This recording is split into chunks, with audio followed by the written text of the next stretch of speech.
everybody. So let's just arrive where we are. Let yourself slow down. Sink into this moment right here, right now.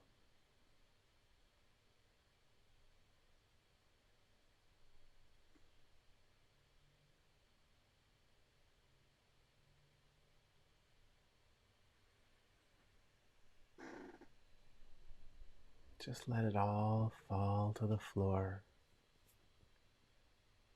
Nothing to play with, nothing to hold on to.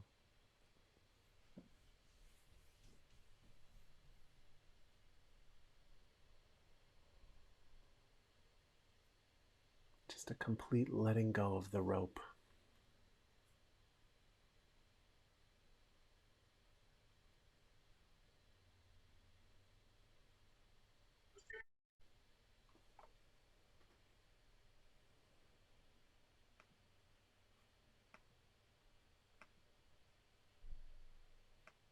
Now I've got you all on mute, but if you need to ask a question, you're more than welcome to unmute yourself and ask it, or you can put it in the chat.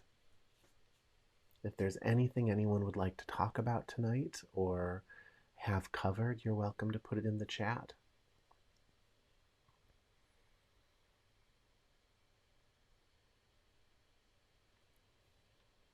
But the rest of us, start sinking into your breath.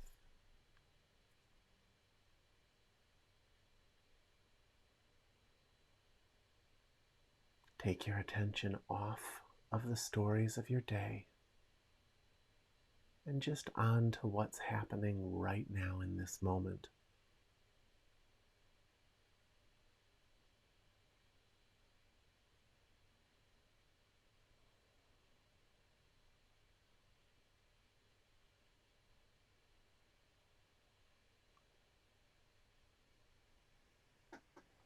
Attention at the forehead and crown.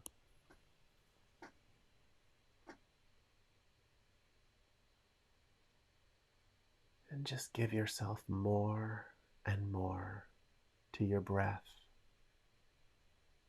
Don't miss an inch of it.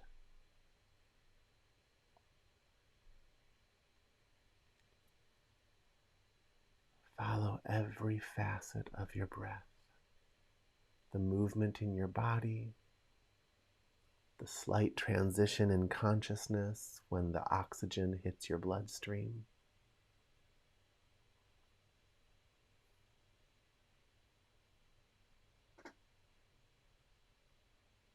Show up for the breath.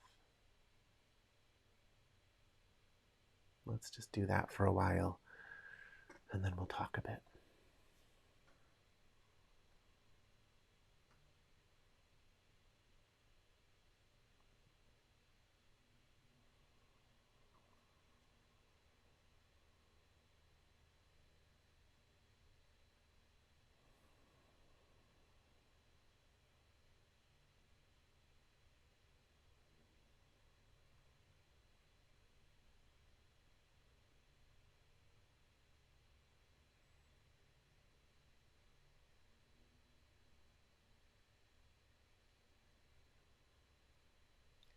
Nothing has to change for you to be okay.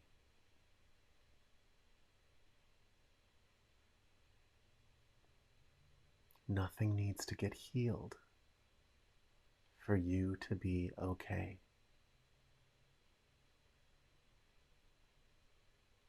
Okay is with you right here, right now.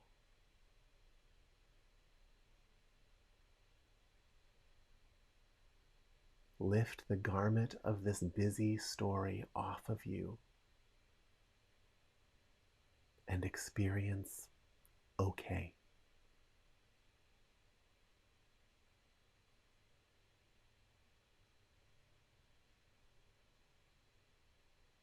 Your story is holding you hostage,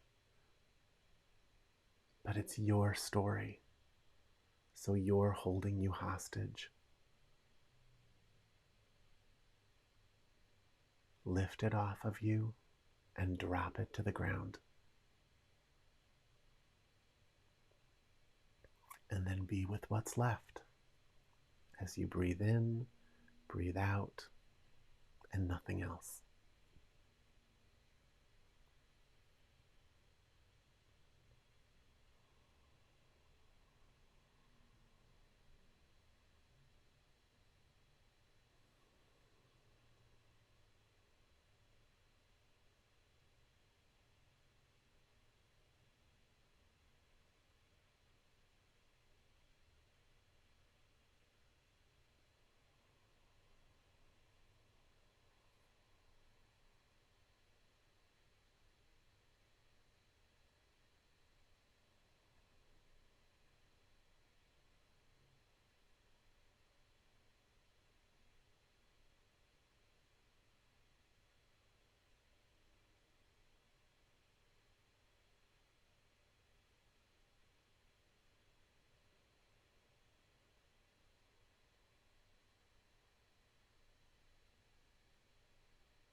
Slow yourself down.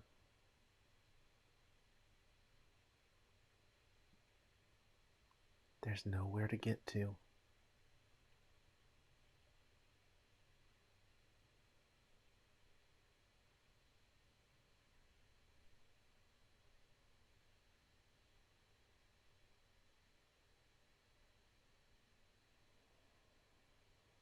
And rushing just pushes it further away.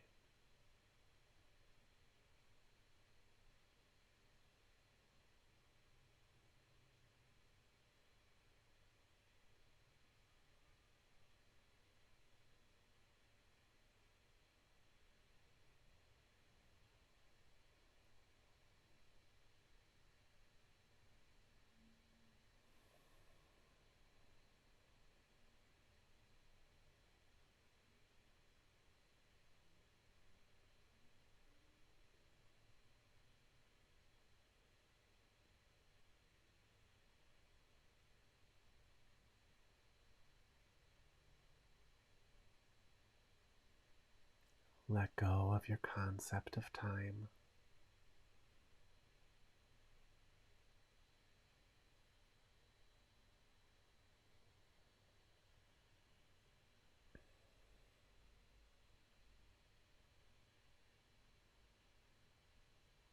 Time is the foundation stone of everything that is not real in your life. Your entire story. Time is the foundation stone. But don't take my word for it. Let go of your sense of time right now. Sit here as if you have always been sitting here, as if you always will be sitting here. Demand nothing of the moment. Just be here timelessly, and you'll see for yourself the whole story will crumble around you. And what'll be left is a million times more comfortable and ironically more productive.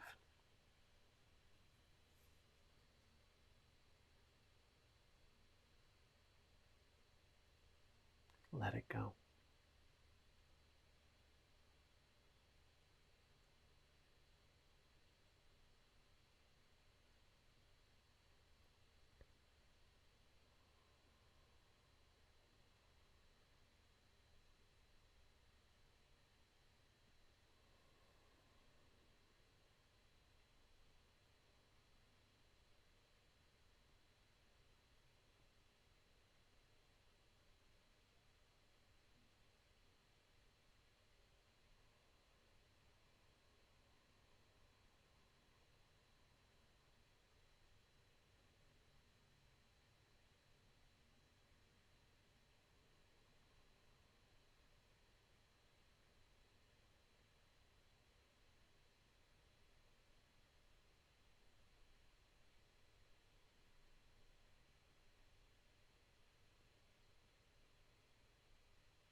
we're going to start moving down and up the mountain. Place your attention up here at the forehead and crown, like there's a big ball of light up here. And just connect with that space as you breathe in and breathe out.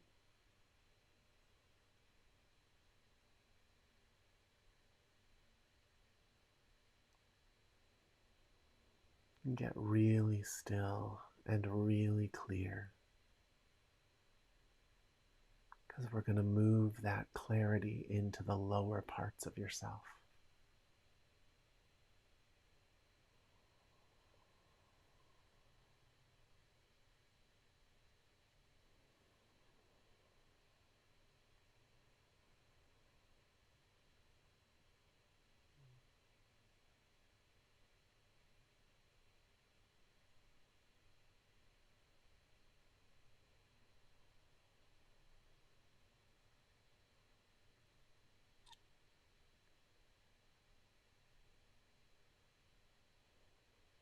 That's good.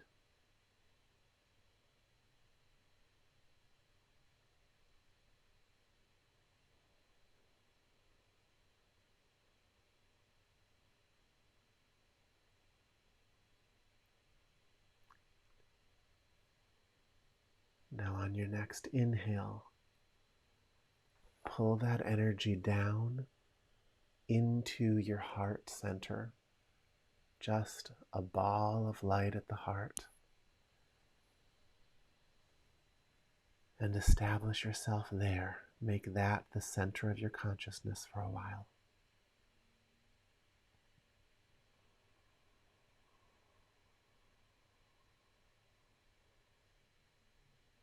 Nothing else to do. Just breathe quietly from the center of your chest.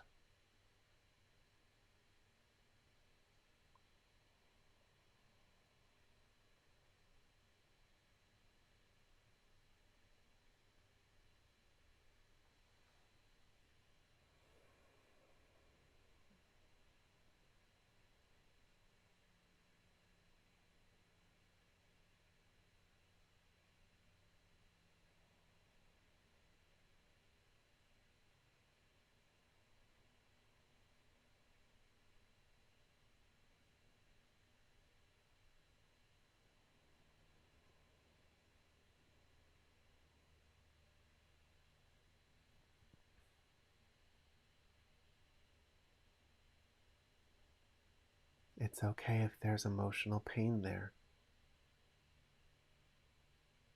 Don't push it away. Just let the air touch it. Just let it unfold. You don't have to fix or heal it. Just let it find its place.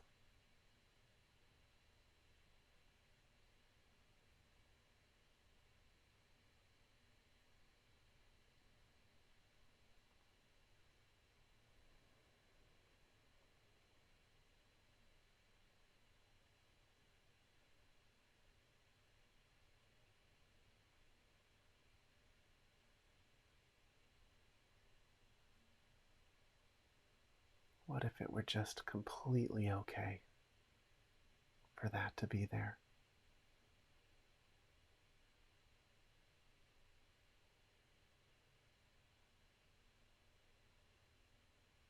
What if that didn't need to be a problem at all?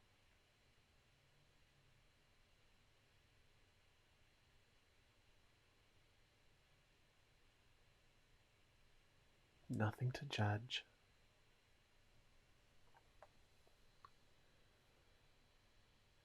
No fight to win.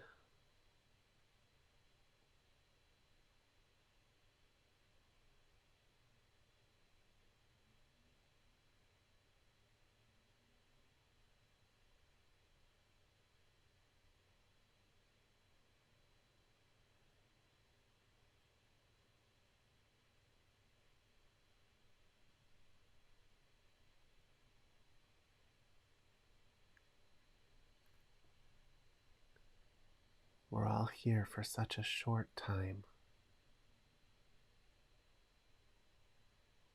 But this is just a blip of what we are. And it's all okay.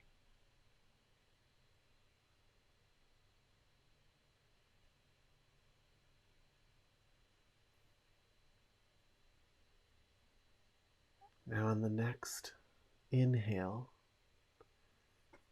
bring that ball of energy down in the area in between your pelvis and your navel.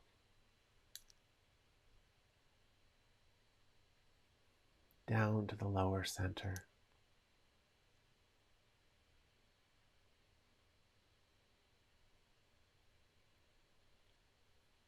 Encompassing the navel, encompassing the genitals. This lower earth center. Breathe from that space for a while.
On your next inhale, come back up to the heart.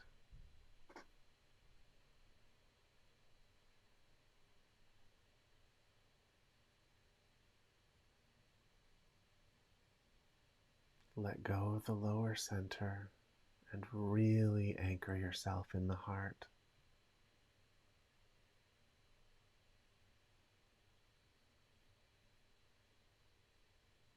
Let go of everything else.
Now back to the upper center.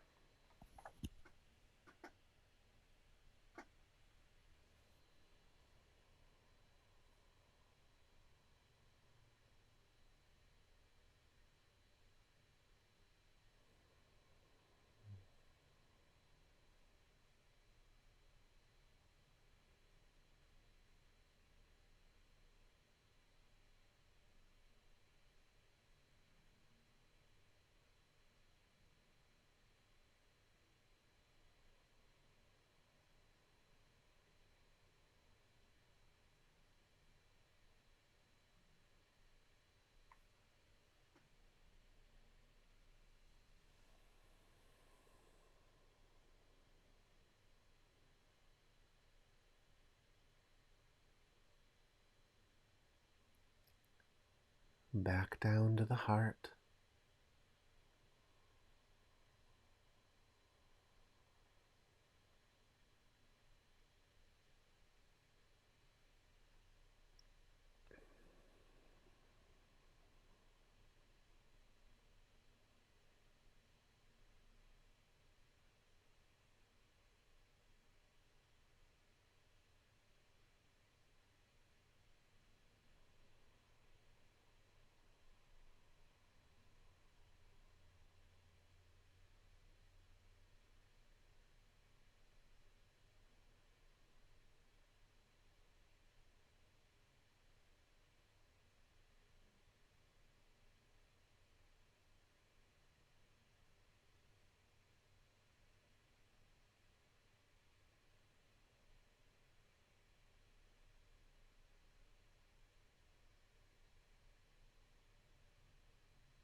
Down to the lower center.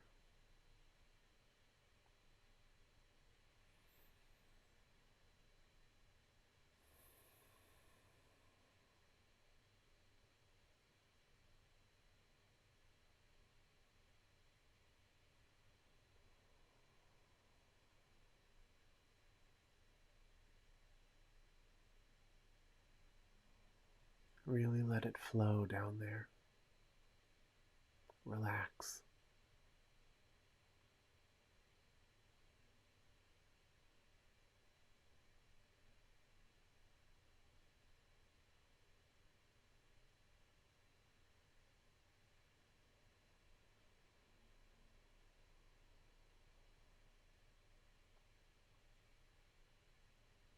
There's nothing wrong with your physicality.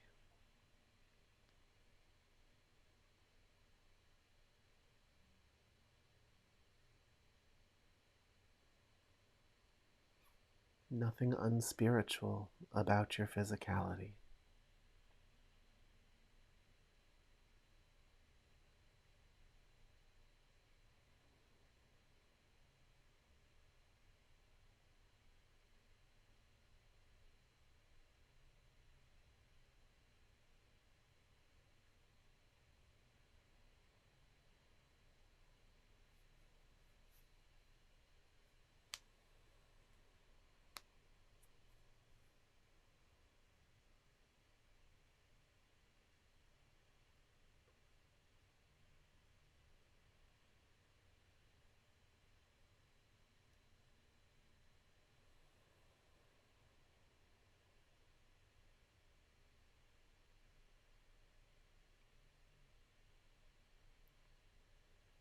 Back up to the heart.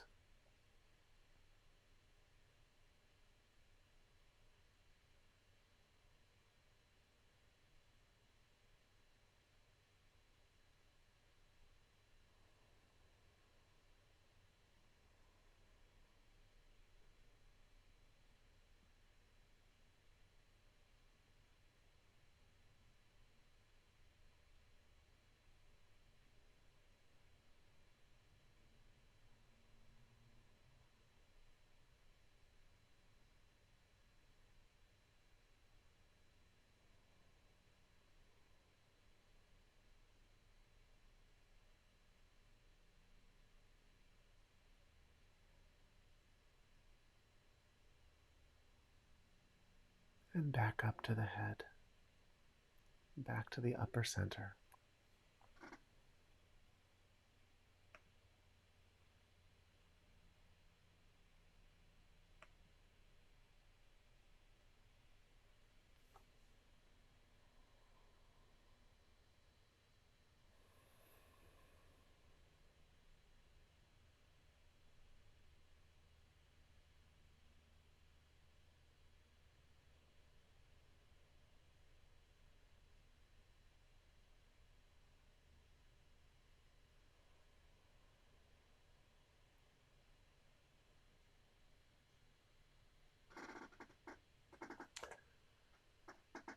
It's an exercise to use whenever your energy becomes disjointed. It tempers you.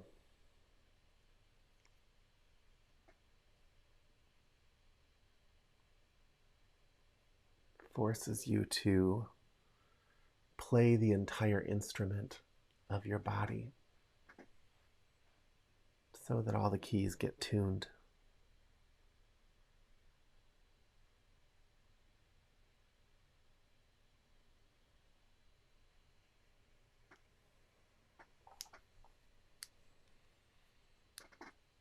We get so lost in our busy lives. You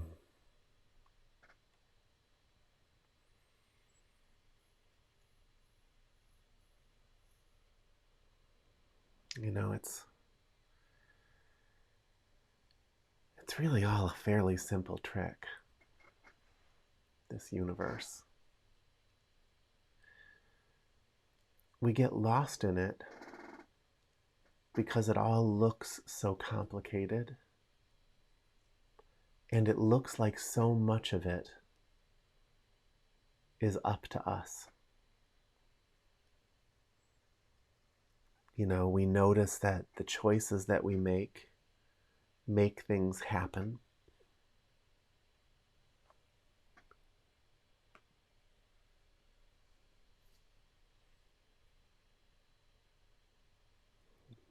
We feel a sense of responsibility and guilt. And then we build our lives around avoiding responsibility and guilt.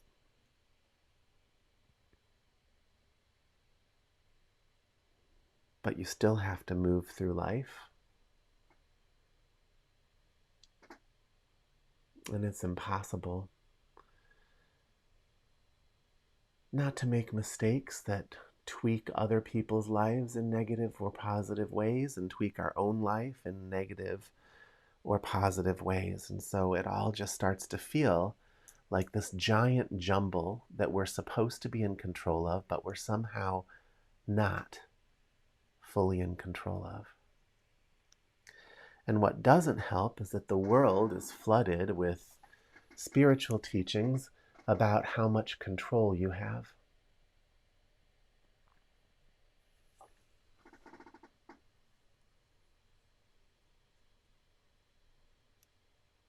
And those teachings are true, but not in the way that you perceive them to be.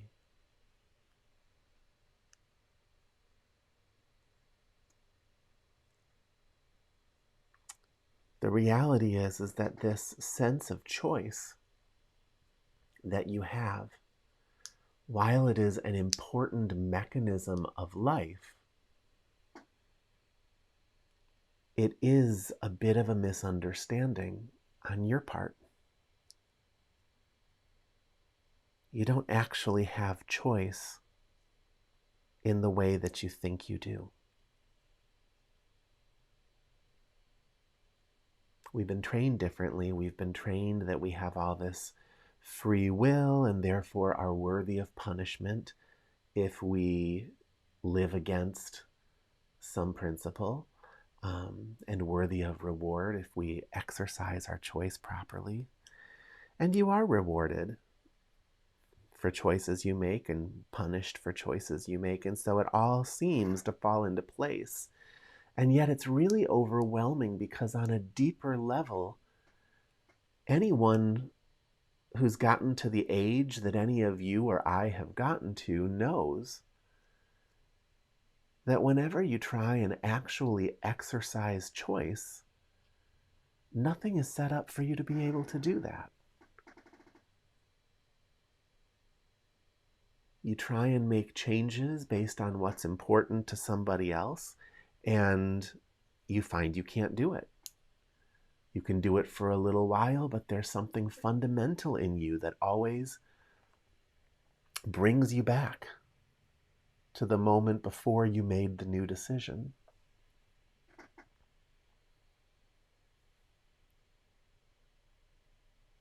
And you can burn new pathways into your life by really insisting on something. But you have to really want it. You know, anyone who's ever quit smoking probably has quit several times. And then, you know, when they were finally ready, there was a moment where everything was just right. And then they quit smoking and they never went back to it. You know, I have that story in my past as well.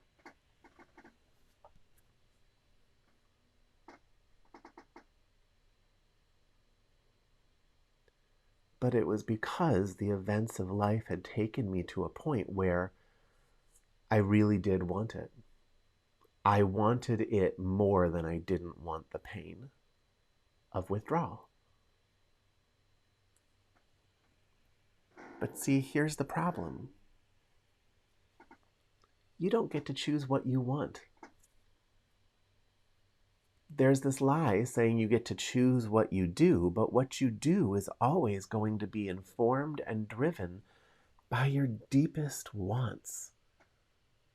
This impetus that every human has that is unique to their life story, that compels them forward to live in whatever way they live. And it's all want. Even if you are living a life that you think you don't want, I promise you, it's just because a part of you doesn't want the pain of changing it.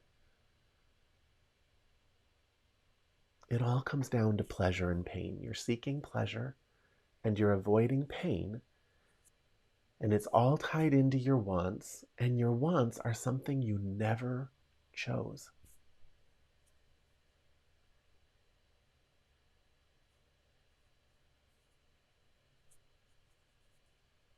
And yet we have this sense of making a choice.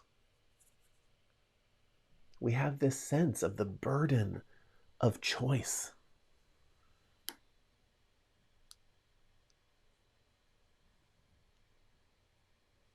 You know, we teach personal responsibility. That was my teacher's teaching, or my teacher's teaching,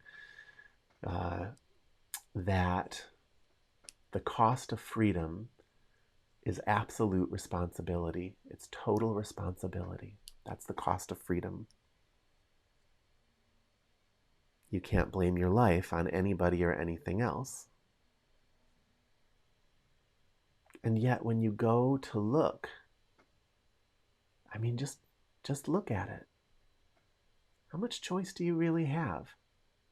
There's this little gap of space between the want and the action that you take to fulfill the want. And you've got a little wiggle room to push things here and there.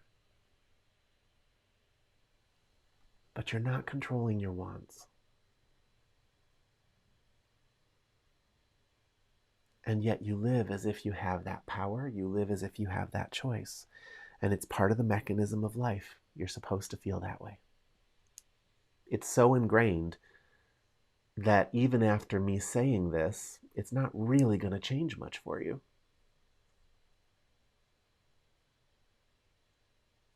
It's part of your wiring.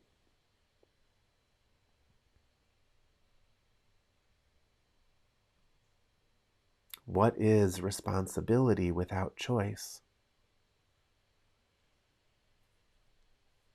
What it really comes down to, what responsibility without choice is really about, it's about letting go of blame.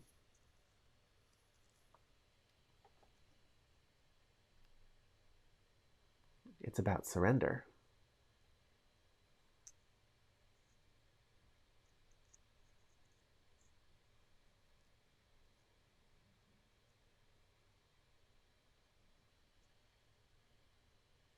But I guess my point in talking about this tonight is to show you that the goal of your life is actually simpler than it looks. You are in this machine, right, called a life, this weird Dr. Seuss contraption that contains the illusion of choice, it contains the illusion of free will, it contains cause and effect. Everything you do or don't do has an effect.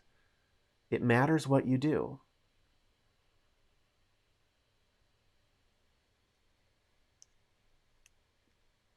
And yes, if you could absolutely change your wants, that would be the most impactful thing you could do. But you can't. You can't just change your wants. Wants change, but they don't just change because you want to change them. Well, they change because you want to change them, but you can't just make yourself want that change. It comes as a product of spinning through the gears of this system. Most of us here are old enough to have seen that happen.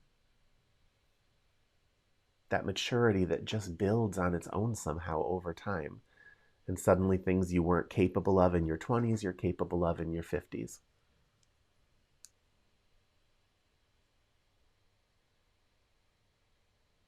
But my point is, when I say show up for your life,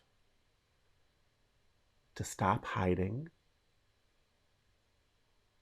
to stop manipulating it, to let it all be exactly what it is, to stop pushing and pulling, those things, they don't sound like a big deal to people.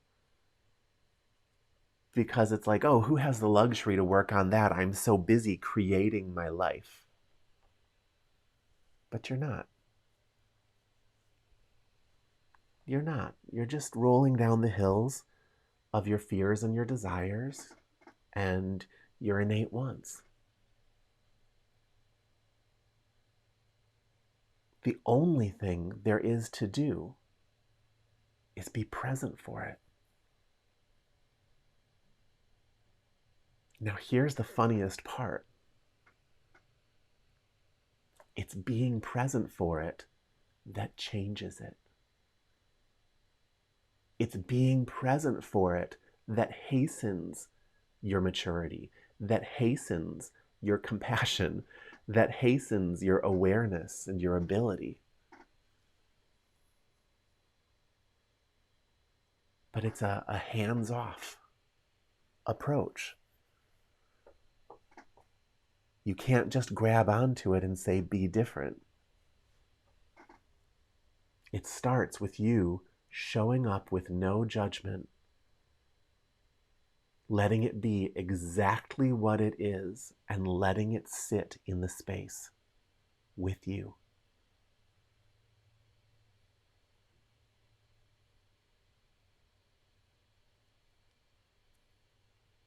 That's responsibility.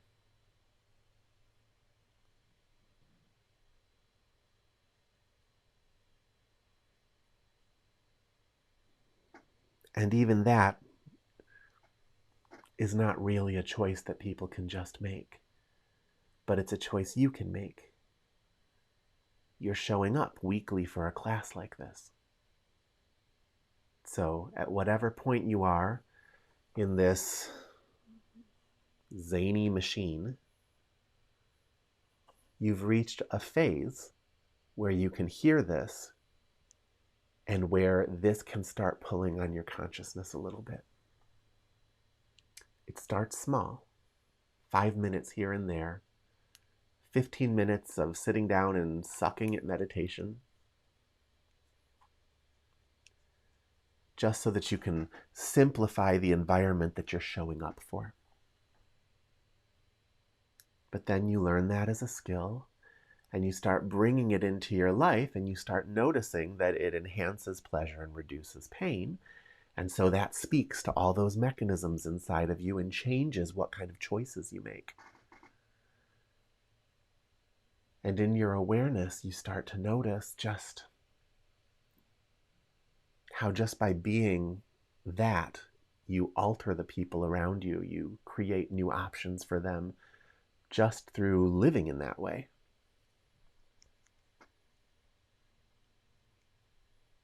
And you get to a place in life where it's like, okay, one way works and one way doesn't.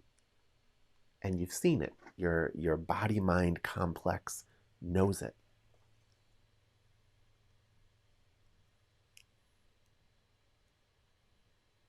But if you keep going at it at a granular level, trying to fix your life at some granular level, under this illusion that if you just try hard enough, you can get to a point where you can control all of those choices, I don't think you'll get there.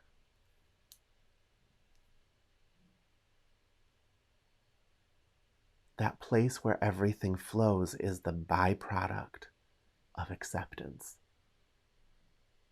Sustained acceptance. Which doesn't look like a big heart and a smiley face, at least not on me. What it looks like is just stark reality and a willingness to not hide from it.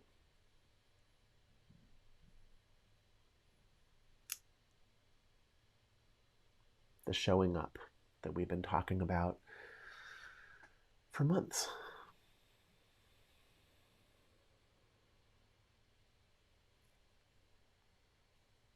So that's my teaching for you tonight. I was told I had to talk about choice. But what can you really say about choice? It's an illusion. It's an illusion that's penetrated most spiritual systems as well. But if you just look at it, you'll see it doesn't hold up. It doesn't hold up to scrutiny. Why? Because you can't control what you want.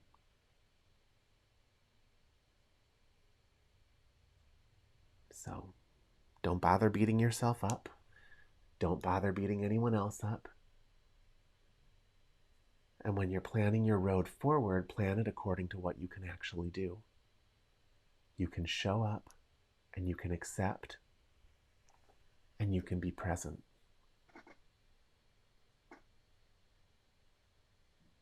You do that, you'll watch the entire world change around you. I'm sure some of you have noticed that since you started practicing. People treat you differently. They just see something different when they look at you. They feel something different.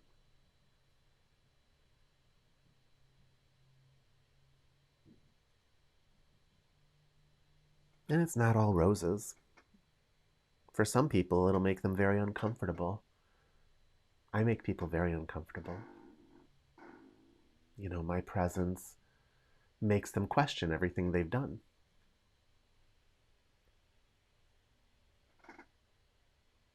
But the end result is always evolution. Any questions about that? Is there such a thing as meant to be? The things that seem like it's meant to be. Yeah, so just for the recording, somebody is asking, is there such a thing as meant to be? Like somebody is meant to be in a class or, you know, just things that are meant to be. Yes, 100% there are things that are meant to be. Um, you know, I've had experiences where my life was going off track. And early on, the way I found my teacher was there was a divine intervention that I don't want to go into the details of now, but it was, I was walking too far away from what I was built to do in this life. And there was a serious intervention that came upon me that put me on my spiritual path. Something that if it had continued, I probably would have ended up on meds for it but it was just there for a very specific reason, just to put my feet where they needed to be and clean up a few things a few messes that were holding me back. The truth is, it's not as simple as predestiny. It's kind of as simple as predestiny, but there's no value to thinking of things as predestined. It's more about probabilities. So you have your own personal stamp of who you are and where you come from. We can all see it when we look at you. You shine in a very specific way. And as you grow, that turns into specific talents and life experiences and things like that. And you just blend them together in this beautiful way. That was all meant to be. That was a stamp that was put on you.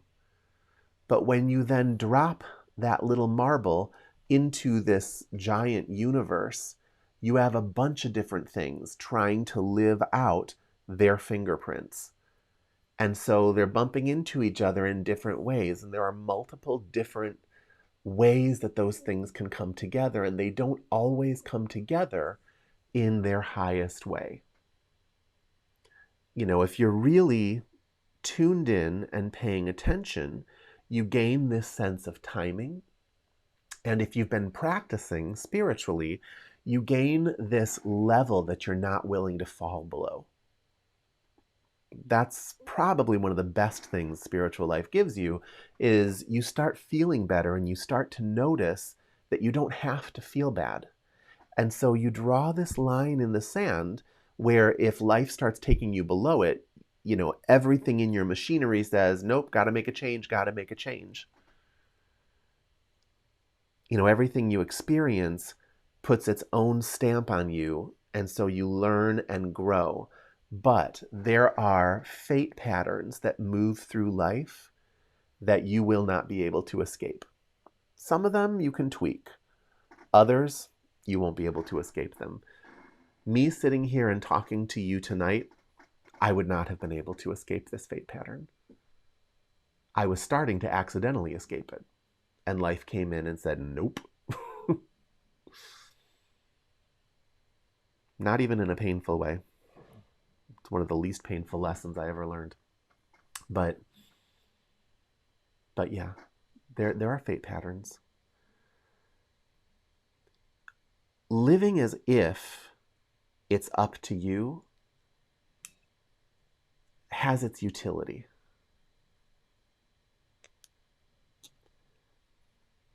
Use it when it's useful, knowing all the while that it's not the ultimate truth of your life. When is it not useful? It's not useful when you're holding someone else to your standard, unless you have an agreement with them to do that. When you work with a spiritual teacher, their job is to try and pull you up to a higher standard. That's why working with teachers closely can be very challenging. But if you are just suffering over anger at somebody else, then you're telling the lie. The lie that says that that person is essentially like you, only they made a different choice. They're not just like you. Their choice was a product of their wants and how that was coming together with the moment. And they did not have a lot of choice. They felt like they did. So they'll play your game. They'll feel guilty. But that's just the stage play of life. It's not real. It's just formulaic. There's a story about having this choice and having all this power and look what you did with your choice. It just makes for a good story. But if you look at the actual mechanisms, it does not hold up to scrutiny. You are on a ride. That ride includes you feeling like you're making choices. Show up, see everything you can, When you are starting to suffer, use that as a signal that you are confused and that you need to get back to a place of clarity. But these simple teachings that I hand you, this is the work that needs to be done. This, I don't have time for that. I've got so many choices to make and all this busy stuff on my plate. It just means you're letting life run over you. I'm in the busiest phase of my life. Do you ever see me miss a class? Ever? Let's see, Bob is saying, where did your wants come from if you did not select them? It's the $1 million question, Bob. You know, religions try and answer that. I'm not sure that I want to hand you a religious answer. Why don't you take that into your meditation and let the deepest part of you come up with an answer? Because that's all I'd be doing. And you've been practicing for, God, like 13 years, right? Or how long have we been doing this? Forever? Yeah, at least 15 years. Yep. There are choices that get made early on. There are many intelligences involved. None of it is punitive, and it's all about that this was the greatest service you could give to come here and go through this difficult world. But I would strongly encourage you to just quiet your mind and then put that question on the screen of your mind in your own personal practice. That way something real will come forward, something you're ready to hear.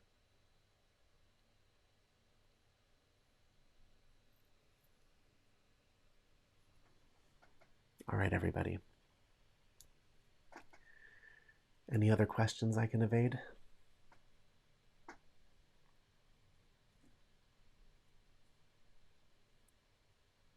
All right, guys, I'm going to let you get back to your night. I will see you next week. Thank Thanks, you. Leah. Thank you.